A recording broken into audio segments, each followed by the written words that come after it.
Am I interrupting? No, Chris, not unless you're interrupting yourself. Oh my God, this guy is here again. Oh, shit. Jesus. He's always interrupting. Good morning, good afternoon, good night, TheFreeRotation Podcast Nation. We are here again with our esteemed hosts, Angela. Hello. Becca. I like turtles. I'm Chris, and Bobby is maybe a ghost. We don't know. I think Bobby's the new unsolved mystery. Yeah. Is honestly the case because last we've heard it was maybe a week and a half ago, and he isn't pinging anymore on any major platform. So if you've heard of or seen Bobby, let us know. There's a reward. It's not a really high reward because we don't really care, but there's like a reward, like a good job, like just Cool, you saw him. Cool, a you hearty saw him. fist bump. Maybe a wink included. Yeah. A little slap on the ass. Good job, buddy. In our continuing saga of unsolved murders, death, real crime, true crime, whatever you want to call it. I like the idea. It's just like fake crime. Yeah. The real crime, not the fake crime. The fakest. Any hoosel. Today we're going to be talking about Brandon Lawson. If you have heard about this case, it's kind of weird.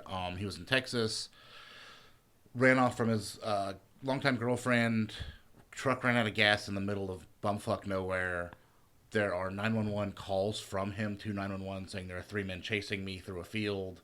It's a weird story, and then his body was not found. Apparently, they found his truck broke down in Texas on the side of the road, but they could not find him. They have reported pings from his phone where he was trying to call 911, but he didn't have good service. He was trying to call his brother. He was trying to call his dad. He just did not have service to get through. And then he just disappeared one day. And the end.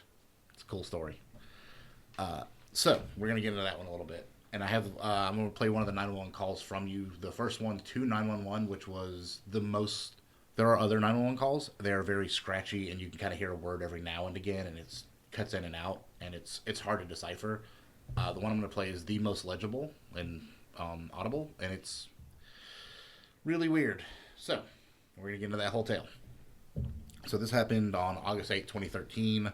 Brandon Lawson lived in San Angelo, Texas. San Angelo is 250 miles south of Dallas. Mm-hmm. I don't know if you're familiar with Texas. That's a whole lot of nothing down that way. It's a lot of open terrain, flat land, not a lot of mountains down there. It's just arid and awful.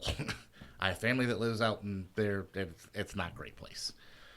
It's just Texas is so big and it's so spread out that if you get away from the cities, Houston, Dallas, Fort Worth, Austin, it's these long, vast expanses of nothing. And I mean, not a car, not a horse, nothing. You don't see people. It's one of the places you really would not want to have car trouble or break down because you could go, legitimately hours without seeing another human being. Typically, when you live in a city, you don't think about that. If your car breaks down on the side of the road, there's 20,000 people that are going to pass you that if one of them helps, you're cool. Out there, you might go hours and hours without seeing another human, much less somebody stopping. So you kind of plan for that. A lot of trucks, if you're driving out there and you do live in those places, you carry a gas can on the back of your truck. You carry water and jugs in case your car starts overheating because it does get super hot in Texas. And if your car overheats, it doesn't move anymore. And you're stranded also in the heat. So most people plan for the worst. And it's really not that hard. A jug of gas and a jug of water takes you 2 minutes to put in the back of your car, and you don't have to worry about it. It's not a consideration. But Lawson on August 8th, him and his on-again, off-again girlfriend lived out there in San Angeles. He gets home kind of late. The story is he got home around 9:30, and they started bickering at each other, started fighting. 10:45 to 11, he decides to leave. They're arguing about, he didn't come home the night before, but he's had trouble with the law before. He had a drug problem, and he worked in the oil fields. So, those are rough dudes a lot of times. Not to be stereotypical, but that's a really hard job. Working in oil fields sucks. It's dangerous. You're liable to die. It's hard manual hot labor. Those are some rough guys most of the time. And their hours are long. 18-hour days are not unheard of. Yeah, most people that I know who even work on oil rigs, they work, 2 weeks, and then they may get a week off, but it's nonstop working because it's a nonstop operation. Well, and not to tell names, but you probably knew the guy who worked on the oil rigs. Yeah. Oh, yeah. Oh, no, I talked to him about it a lot, too. And he worked offshore, and it wasn't like... Yeah. He worked, like, off in the ocean, oil rigs. Yeah, I was pretty devastated when he committed suicide. They're a rough breed a lot of the time. They're called roughnecks. These are not, like, office-working people. These are... Right. And, again, I'm not sure... You don't see a lot of women working in oil fields like this, and because it is such a manual labor, physically tough job. I'm not saying there aren't women. I'm sure there are, and there are some tough broads, and I don't want to fist fight them. Right. Like, the end. I'm not going to mess with her. Like, you good. She can take me. But that's... Those kind of people are... They're rough. So him not coming home, again, maybe he put in 20 hours and just slept in his truck. That's not unheard of on those jobs. Sometimes they just don't leave. They just sleep it off. So he comes home the next night. They get in a big argument. He takes off sometime between 10:45 and 11. LaDessa, she thought, they were arguing because she thought he was back on drugs. Because he had a meth problem years ago and had been clean for somewhere between 18 months and 2 years, is the story. She thought he was back on drugs. He said he was just working. I don't know. I can't tell you which one it was. If you tell me he worked on an oil rig and he didn't come home the night before, I can believe that. Like, that makes sense to me versus being on a meth bender, which also could be true. Again, I don't know. It's hard for me to... there's no way to parse that out. So he takes off. He calls... his dad at 11:30. This is all in the evening, like at night. He calls his dad, who lives in Odessa, which is, or his dad lives in Crawley, which is kind of near Odessa. 3 hours away, 3 hours, 15 minutes away from where he's leaving at 11:30 at night. Tells his dad, hey, I'm coming to your house. That is a hell of a journey at 11:30 at night. After you've worked 20 hours. Yeah. Maybe even longer. Some of those guys work 2 days straight. They do. It's insane. And that's got to be... Like, I'm trying to put myself in his place. Like, that's a hell of a fight to make you want to drive 3.5 hours in the middle of the night to go to your dad's house. Yeah. Well, when you're falsely accused of something that you've worked hard to not do, I could see myself, like, if I were a drug addict and I came home working late every evening to support your ass and you accuse me of doing drugs and, like, I've worked so hard not to do drugs, I would probably leave. Like, you have no faith in me. You don't deserve me. Yeah, but I don't know if at that, thinking in that circumstance, if I would drive, like, thinking about driving from here to Savannah. Like, that is a long ass drive. Yeah, but I'm pretty sure there's probably no hotel. Well, there's also some reasons. Yeah. Why that the town he lived in wasn't the best place for him. Yeah. But even then, like, there's got to be a hotel within an hour and a half to save 2 hours of driving at 11:30 at night. Maybe he was just moving out. He was gone, done with her. Well, he didn't pack anything up. That's the thing. It's like... Or maybe he just was one of those people who needs to drive to drive. I get that because I'm that type of guy. Like, when I get really upset, I just go for a ride. And sometimes it does last for 2 or 3 hours. Yeah. But I'm not calling someone with a destination. I just need to get out and cool down and just zone out for a little while. Listen to some music and relax and literally just drive a huge square in the country and then come back. I mean, that's really what I do. I don't... Like, go down to Corinth and... Yeah, I don't call my mom and say, Mom, I'm coming to your house, because I'm already pissed off. I'm not calling anybody. Yeah. Leave me alone. I'll be back when I'm back. Yeah. I get that. I understand that aspect, because that's how I am. Like, rather than... I don't like to scream. I don't like to fight. I don't want to throw things. I'm not going to hit anybody. I'm just going to leave and work it out in my head, and I will return. Gas prices have made that very difficult to do in this day and age, though. They're coming back down, baby. Yep. They're under $3 a gallon, and I hip hooray. Yeah. Which is horrifying, by the way. Especially with my job, because I burn a lot of gas. Yeah. So we'll say he leaves at 11:15. He calls his dad at 11:30, but he's already on the road at this point. At 12:30, he calls his brother. His brother's name is Kyle. Said that he had run out of gas, and they pulled off the side of the road on Route 277, which is between San Angelo and this town called Bronte, Texas. Couldn't tell you where Bronte is. Have no idea. Apparently, it's bumfuck nowhere. It's where the Bronte sisters and the Brontosauruses lived. All the Brontosauruses. Yeah. Not a real dinosaur specific. anymore. Yeah. Yeah. That's why there's oil fields there. Exactly. Brontosauruses and the Brontes. So, Weren't they English? They live there, Becky. Also, Brontosaurus is not real. Brontosauruses aren't real? There's no dinosaur that's a Brontosaurus. Like, they're brachiosaurs, but that was like a Land Before Time kind of misconception that got everybody screwed up. So lied to. And I know, it was always my favorite. Anyway, Kyle claims, his brother claimed that during the phone call he said that 3 effing Mexicans are chasing me out of town. Now, I don't know what that means because he'd been driving for an hour and he was between these 2 towns in the middle of nowhere. So I don't know what town they were chasing him out of, but that's what he said. Maybe he stopped for gas and started some shit at a gas station. Yeah, and he may have been upset already and pissed off the wrong people and just said some stupid shit and got racist with it. I don't know. Yeah. It could probably happen, especially when you're already not in the right state of mind and you're pissed off and you haven't slept in 24 hours and your old lady's griping at you. I get it. I don't have that in me. Like, I don't complain to people that don't. I just don't. It's not me. But I get how it can happen because people are different. You process differently. Kyle asked him, like, which Mexicans, and his brother said the Mexicans in the neighborhood, which I still don't, no one knows what that means. Like, what neighborhood are you near? So, Kyle, his brother, thought maybe he's back on drugs. Like, are you hallucinating? Is this real? Oh. Brandon said, no, I'm not hallucinating. I'm not on drugs. These guys are chasing me. Since he told his brother where he was at, his brother was like, okay, I'm going to go get some gas, drive over to where he's at, put some gas in his truck so he can keep cruising. His brother, Kyle, had put a check in the bank that day from where he got paid. The check had not cleared, so he had no money in the bank to actually get gas. So his plan at that point was to go pick up Brandon, pick him up, take him to the gas station where Brandon could fill up the gas can, and then they'd come back. So at least, he wouldn't be stranded on the side of the road in the middle of nowhere, Texas, with nowhere to leave. His brother, Kyle, kept calling him off and on through this whole process, and the whole time, Brandon would have like a 2-second conversation with him and hang up the phone. 2-second conversation, hang up the phone. At 12:50, so 20 minutes after he called his brother, after Kyle, he calls 911. Again, the closest 911 operator was in a town called Robert Lee, Texas. These names of these places, man. Why the fuck would you name yourself Robert Lee when you didn't even join the Confederacy, Texas?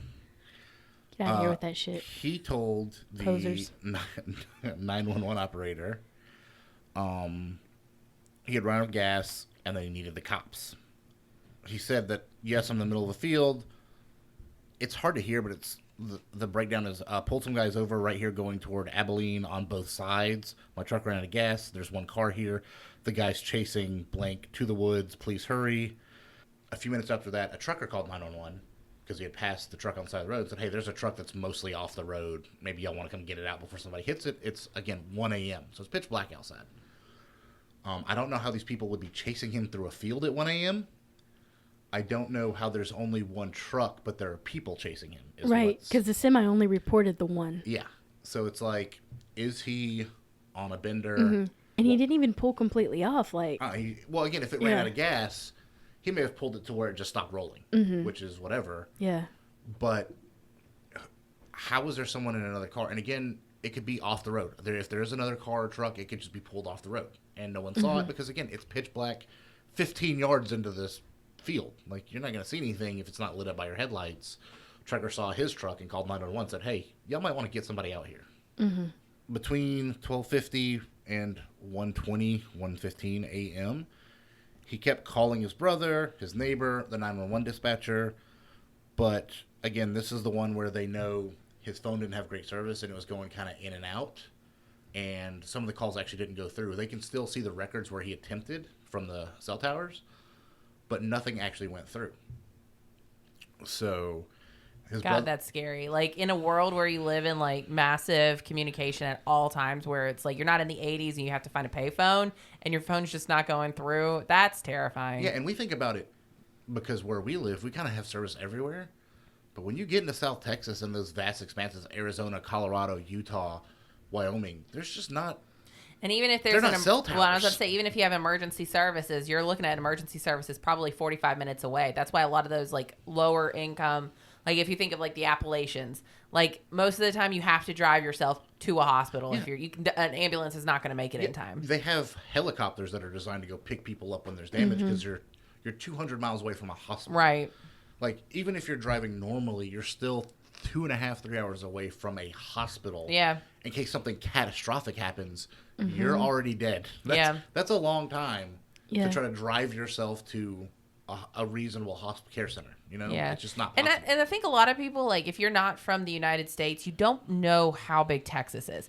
Texas is huge. It takes up, if you put it against, I think, like, other states, like, it takes up at least 3 other states if you were to compare It's like the size of a Canadian province. It's Yeah. maybe a province and a half. It's maybe So, Saskatchewan. Yeah. I is have family comparable. that lives outside Houston, which is kind of the closest big city to Atlanta. It's a 12-hour drive from here to Houston. It is another 14 hours from Houston to Dallas. Yeah. Yeah. So it's a farther distance from the 2 major cities in Texas than it is from Atlanta through Alabama, Mississippi, Louisiana to Texas. Yeah. Like that's a vast Yeah. expanse. And again, when you get outside of those major cities and hubs, Yeah. there's nothing out there. Yeah. Right. I was driving to Colorado once and I took a wrong turn in Texas. Here's the other thing. You're driving. You really don't have a lot of markers. I drove for hours before I knew I was even going the wrong way. And it's only because I dead-ended in a reservation. So when me and my friends used to drive to Vegas from here, when you get to, we took 40, which goes through Oklahoma, the Panhandle of Texas, Arizona. When you get outside of Little Rock, Arkansas, there is nothing to see until you get to Albuquerque, New Mexico. I mean, really, there is nothing. And when we got outside Colorado, you can see the Rockies, and you see this giant mountain, and it's on the horizon, and you're like, cool, we're heading towards, it's the first thing you see. You're like, awesome, I'm heading towards something. And then 4 hours later, the mountain hasn't moved any closer to you. Yeah. And you're like, oh, this thing's 1,000 miles away. But that's how flat and how sparse it is. Yeah, you fly over those states, especially when we went to California, and you just look down, and it's just, you'll once in a while see like a farmland, like a little patch of Or it. like 3 houses with a road, and as far as you can see, there's nothing. I picture it like this guy was in one of those tiny ass. Nothing. I'm like, where do they even work? So we would, I mean, when we get out that way, I'm not recommending this, people. We were driving like 120 miles an hour because it's nothing but flat and straight as far as you can see. There are no hills. The trees out there are all, I mean, they're bushes. They're mesquite bushes. They're all 4 foot tall. I mean, there is nothing to block. It's interesting at night because there is no light pollution to obscure your view of the sky, and it's really beautiful. But also, if anything goes wrong, you're screwed. Yeah. And there are stories about in the pioneer days when they were making the trek from East Coast to West Coast, about pioneers like literally going crazy because they would travel for so many days and nothing would change. They felt like they weren't making progress, so they would just lose their minds because, again, they're traveling horse and buggy at 4 miles an hour. I'm doing 120 and nothing's changing. At 4, I'm staying wherever I'm at. I'm turning around back towards people. Like, I get it. So I always think about that when they talk about conquering the West, like how much of a burden it actually was to get there on horse and buggy through this unforgiving terrain and at a speed that I could ride a bike faster. Like, not even joking either. I could just ride a bike and get there 3 times as fast as them. And it makes the Pony Express like really put in perspective. Yeah. You know how much the Postal Service really had to put in work back then. Well, everybody. I mean, to cross we don't think about it when you think about like San Francisco and when you think about Tombstone, Arizona, and these towns that were like burgeoning hubs and they became like super populous places. How do they get all the goods? It was a nightmare to get everything there. Like everything, every bit of that was just hard and painful and long and slow. That's why the railroads became such a prevalent necessity in the United States back in the 1800s, because you had to have a fast-moving way to get there because people would just die. And even then, you think about like the original railroads when they were the steam-powered railroads. Yeah. Cruising along at 33 miles an hour was amazing. Yeah. It was a feat of human engineering that it didn't take you 6 months to get outside your state. Yeah. Like, it's insanity to think how slow everything was. Yeah. And how, at those speeds, how every little thing could kill you. I mean, everything. And he's in a car, but he's not in a car anymore. But he's out in the middle of the field in some of that style terrain where there's fuck all. Yeah. Like, it sucks. Well, his brother, Kyle, shows up. It's like 1:30-ish in the morning when Kyle gets there, and there's a deputy there. And the deputy's looking for whoever's truck this is. And they're scanning the fields with his light, and he's talking to Kyle, and he's like, whose truck is this? And he's like, it's my brother. He told me it ran out of gas, and I'm looking for him. And he told me he was in the field, so they're looking. Well, while this is going on, Kyle gets a call from Brandon while he's in front of the cop.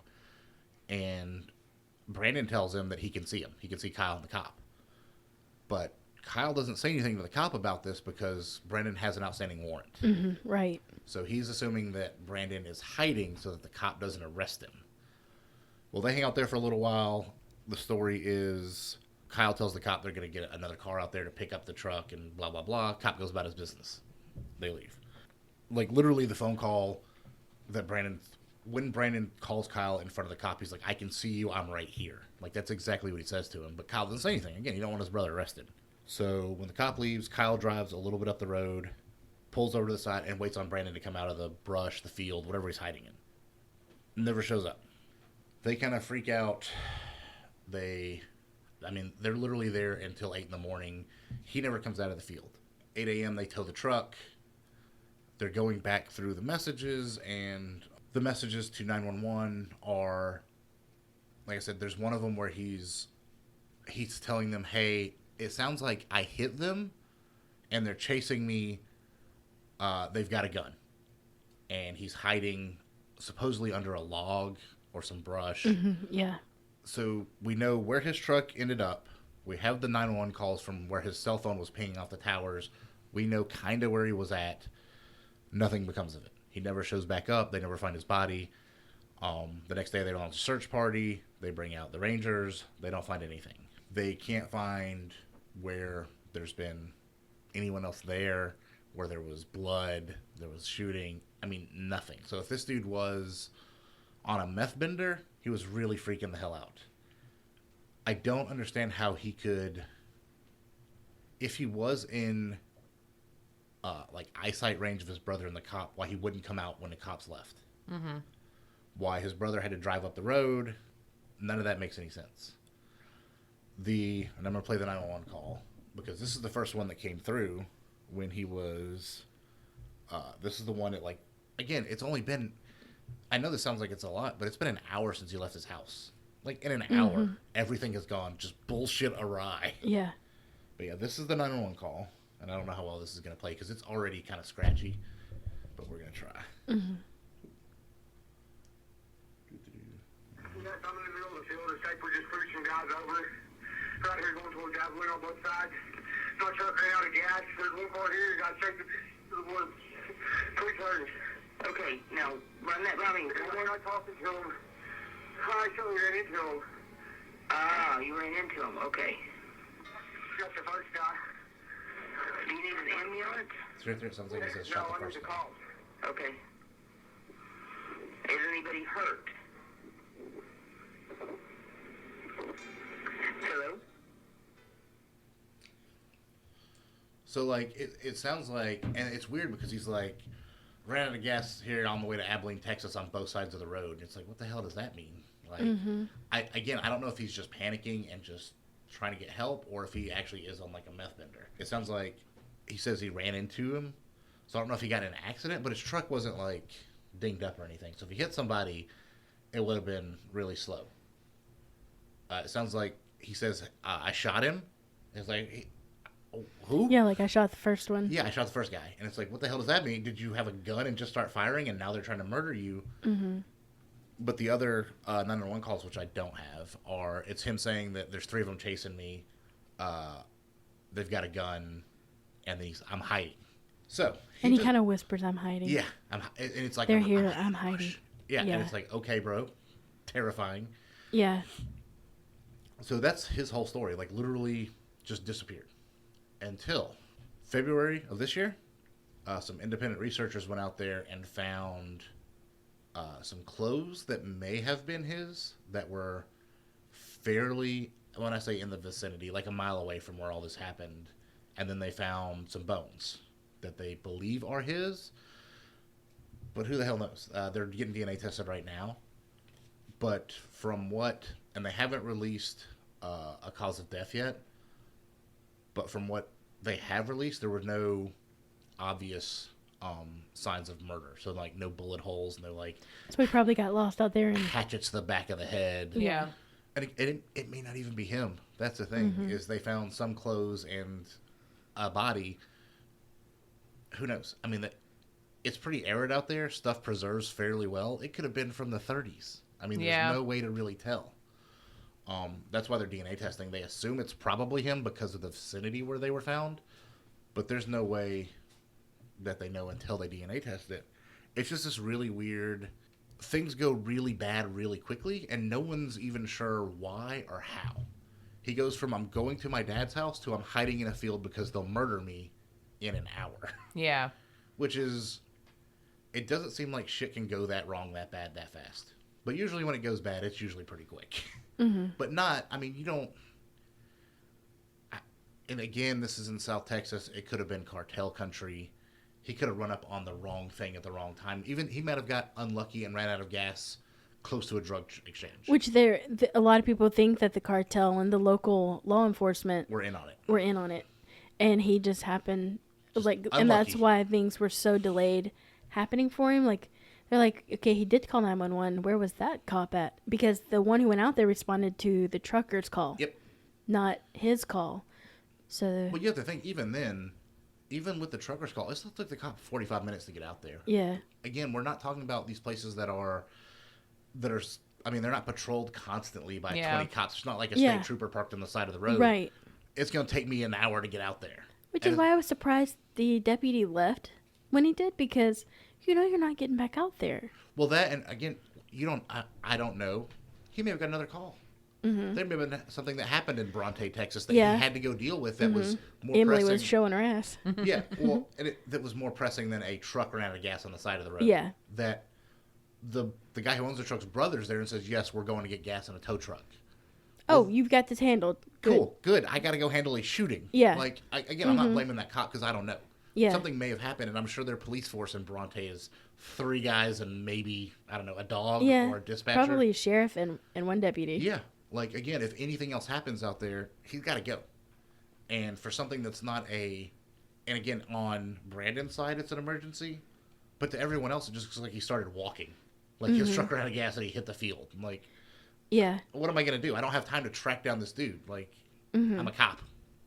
I read this one thing that said it was talking about the law enforcement, but it was, and him working with the cartels, that he was doing it. He gets, because his girlfriend had connections. Sure. And that the fight was that he had stolen from them, and that was what he was talking about. He was being chased from the neighborhood because he had a huge fight with her, and she'd called him in on him. And they were actually chasing him out. That's why he was going to his dad's, so he could kind of muster up the forces. Yeah, but you would think you wouldn't Don't run out of gas. Yeah, probably fill your truck up with gas before you get in a cartel fight. Yeah. And again, I've heard the stealing meth story. The problem I have with that is that he did work on the oil rig. Like, he didn't have a problem being at work or doing his job. Right. Yeah. So, like, it seems like people are trying to, and again, saying that they have cartel connections. You're in South Texas. Yeah. You're going to know somebody who knows somebody. Yeah. I mean, even here, we probably know somebody who knows somebody. Absolutely. There are restaurants that we know are owned by the cartel here. Yeah. They make a good cheese dip. I don't know what you want from me. Yeah. Like, I'm not going to not the go. South is really good. We're going to go. I'm cool with that. But, like, his story is just so weird. And I'm curious to see what the DNA evidence comes back on the body they found. Because maybe it is him. And the weird part for me is they found his body a mile away from where this happened. Yeah. It was on... So where they found the remains was on private property. They contacted the owners of the property. And they said, hey, we think this guy might be here. And the owners were like, yeah, well, we don't care. Search all you want. Yeah. Which they would have done back in 2013 anyways. Like, they had the Texas Rangers out there. They probably had, I assume they would have had the dogs sniffing around. Right. People search partying. So how did he get back out there? Yeah, that's the part that I'm like, how do you disappear less than a mile away and have search parties out there? Right. And a dog terrain. who can smell up to, 12 miles away can't smell you. And it's not like this is mountainous, rocky terrain where if you fall into a crevice, they may not see you. Yeah. This is flat ground, baby. We out here in the flat part of the state. Mm-hmm. So I don't know how he could go unnoticed unless he was already dead and buried and maybe there was a flood that washed it away. Yeah. But then to find find some clothing near the body or the bones makes me think there wasn't a flood, because that would be the first thing that washed away. Right. Yeah. And why were you clothes off your bones? So I get that part makes sense to me because there's animal predation and wind. And Yeah. I get all that. But if there was some big storm that came through that uncovered his bones, the clothes would be gone. Like, they're going to be tatters and just wash away. They're light. I get that. This story has always been interesting to me. And again, I didn't know that they had found the remains that close until 2 days ago. Yeah, I hadn't heard about that It either. had always been, here's the phone calls, old boy just disappeared, and there's no evidence of anything other than he is gone in the middle of nowhere, Texas. And we have audio recordings of it. There's 2 other sort of paranormal / supernatural debates that he ran into a group of Wendigo. Is also known as like not goat men. What's the Skinwalkers. Skinwalkers, that he ran into skinwalkers. And then the other one is that he, alien abducted and they probably just yeeted him back. I'll go with cartel, personally. Yeah. I'm going to go with skinwalkers. Yeah. It's the more fun one. Yeah. I am more apt to believe, especially that late at night and out in the middle of nowhere, maybe he did roll up on some gangsters doing some gangster shit. Exactly. Well, and because some people were breaking it down, and on the 911 call, you can hear voices in the background and other gunshots. When he says, "I'm hiding," you can hear them. Yep. You hear people. So, yeah, I think he probably rolled up on somebody's mescal farm. There's one of those recordings where you can hear he's talking to one of the guys, and you hear the response, and then another guy speaks, and then you just hear him running, and it's like, huh. Yeah. He done run up on some bad shit. Right. But again, just unfortunate that if they found his bones and there's no, and that's not saying he wasn't murdered, that doesn't mean he didn't asphyxiate or they strangled him to death or whatever. Yeah. The story is there are no bullet holes in the bones and no blunt force trauma. Who knows? Again, they make releases and be like, oh yeah, there were 3 holes in his chest. Like, well, that'll do it. They could have just buried him in a hole, alive. You don't have to kill somebody to kill somebody. Or if it's just bones, you can't see any indication of strangulation. Yeah, that's the thing. Like, if they asphyxiated him, yeah, you'll never know. Yeah, if they didn't choke him to the point that it broke one of the... Yep. Yeah, then... But that's always been one of my favorite, true crime mysteries is this story, because it does go so wrong so fast, to go from I'm going to my dad's house to I'm no longer present where anyone can find me in an hour. Well, and it puts into perspective how quick mortality comes and gets you. Even if it was just a happenance of circumstances where he just rolled up at a bad time and a bad thing, if he hadn't had his fight with his girlfriend, he wouldn't have been out there. If he had a bad day at work, he probably wouldn't have been out there. If he had taken a different route or had left 15 minutes later. Or filled his car up with gas. It had ended up in an area where there was cell signal. It's just how quickly things can 180 on that. It's and also if he saw the cop and his brother, why not just wait? Just stay where you are and wait for the cop to leave, unless he was surrounded by people at the same time. Well, even then, so that's at that point where he's able to call him. So why would he be surrounded? And yeah, that's true. If you're worried about going to jail, which is more frightening? Jail? Cartel members grabbing you. Yeah. Yeah. Fucking take me to jail. Mm-hmm.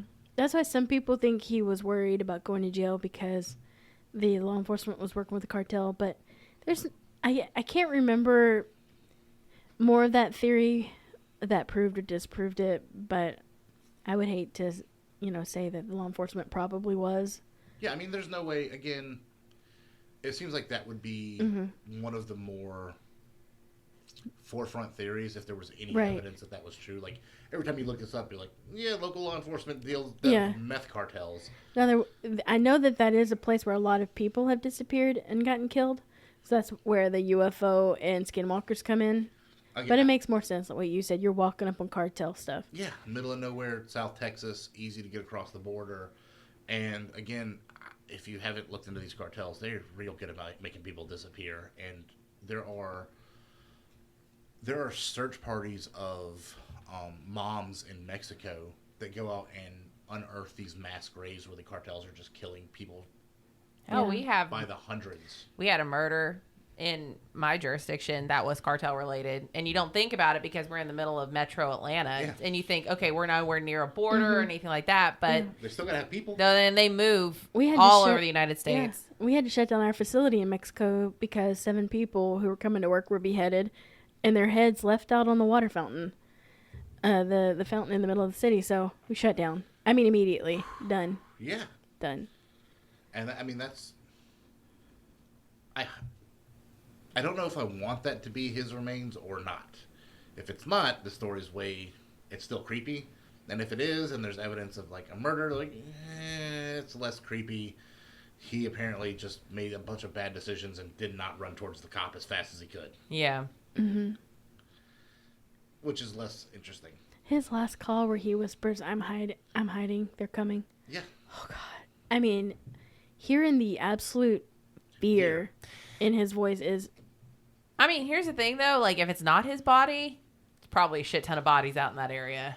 Again, that's what I was saying. Like, with as arid and as not a lot meteorologically happens out there, it could be a body from the 20s, the 30s, the 1890s. Like, there's no way to tell. It's arid and salty, and things get preserved for a while. When you see the cartoons that have, like, the cow skull that's just out in the middle of the tumbleweed cactuses, rolling by. Yeah. the cow skull could have been there since 1912. Like, it doesn't degrade. There's nothing to mess with it. Yeah. Well, and think of how in Lake Mead, even though it's water, they're still, like, pulling up corpses. Yeah. Not bones, corpses. Which, by the way, how fascinating is that? I mean, it's Vegas. And Yeah. It's the mafia. I think we found the mafia dumping ground out there. I'll tell you we that. knew there was one. Yeah. Tell you 100% though, out of all the gangs I have to deal with pretty much on a regular basis, I don't fuck with the cartel. I don't fuck with them, and I don't want anything to do with them. And if there's a cartel case involved, my ass is in another state if I can help it. No thanks. Yep. Those dudes are bananas crazy. They don't care. Like, there's no most gangs have some sort of code or ethics. A lot of times when you have gang-related activity, the gang-related activity, although there are a lot of victims who are outside of it, if you hear about gang-related shootings, it's always because it's inward gang violence. Gang-to-gang violence. When you get cartel, all bets are off. We took his whole family out. Yeah. Yeah. Just because a suspicion that... Yep. Yeah. It's crazy, man. I watch Weeds. I know how this works. Well, cool. We appreciate you guys listening. We are still available to be downloaded on Spotify, Wibby Geeks, YouTube, Instagram, Facebook, Okay. The Yellow Pages. Facebook. Yellow Pages, MySpace. Yeah. You can find us on Zanga. And we have our own website. Do we? Yeah. Is it TheFreeRotation.com? What is it, Becky? Wow. TheFreeRotation.com. This amuses me. Okay, this so gives me great We amusement. also have TheFreeRotation.com. You can find Bobby on Grindr. True. And if you do find him, can you let us know if he's okay? Because we haven't heard from him in a while. Just send us a picture of him in a ball gag. We'll get the point. Yeah. Alrighty. Oh, and thank you so much for your responses to the Tupac Biggie Murder. Biggie Burger? Can I get a Biggie Burger to go? I'd eat that. Yeah. But your theories, we're going to put them on our website. We won't use your name, so Suge Knight didn't come after you. But it was all pretty much, Suge Knight. Everybody knows who did this. Yeah. Suge Knight. Man, for a guy named Suge. Mm-hmm. That's why he's so hard. I don't want some Suge. No sugar. That's why he's got to be like that. Like, Yeah, his name is Suge. You think about the NFL, Dick Butkus. He only had one goal, and it was to be a man's man. Yeah. He did it. He had Because to. otherwise, rough life. That's a rough name. Dick What's wrong with Butkus, your man. parents? I don't know. You know what would be funny since our last name is Butkus? Let's name our child Let's Richard. name him Richard and call him Dick. There was a NASCAR driver named Dick Trickle. That was... Ooh, it's rough out there for some kids, man. That's Hey, Jizz, what you driving today? What'd you get in Tijuana? Dick Trickle. I think I drank something weird and it gave me dick trickle. That's not how you get dick trickle at all. I'm gonna change my Valorant name to Dick Trickle. I like it. The hissing right. chickens is gone. Welcome, Dick Trickle. Hey, love you guys. Bye. Later. Bye, everyone. Oh, bye, Dick bye. Trickle.